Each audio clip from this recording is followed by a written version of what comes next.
Donald Trump is in no position to dictate terms, not at home, not abroad, certainly not to India.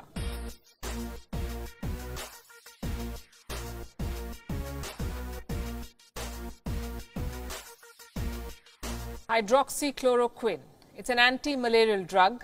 India makes a lot of it. And suddenly the whole world wants it, including US President Donald Trump. Only he doesn't know how to ask properly. So he issues threats. Our cover story tonight is about a president who is disconnected with reality. A president who is failing miserably. A president who was in denial about this pandemic. Things became so bad that a Russian military plane landed in America with medical supplies made by a company that the US had sanctioned.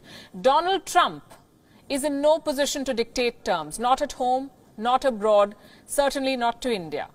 And yet he threatens retaliation if his quote-unquote request is not honored. So tonight, we will tell you why Donald Trump may be single-handedly responsible for America's crisis and how lack of leadership is making a superpower bite the dust. Our story tonight begins with a press conference. A journalist rose to ask the president a question. He wanted to know about India's ban on medicine exports.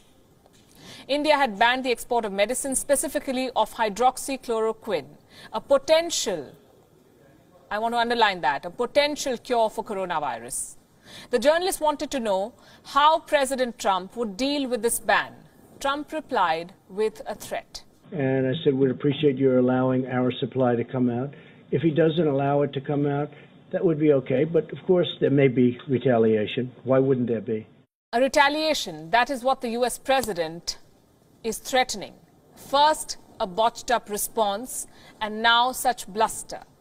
America has more than 370,000 cases of the coronavirus, the highest in the world. They're failing miserably at controlling the Wuhan virus, and now Donald Trump is looking for a fall guy. The president is blaming everybody but himself. Trump wants to show that he is in control.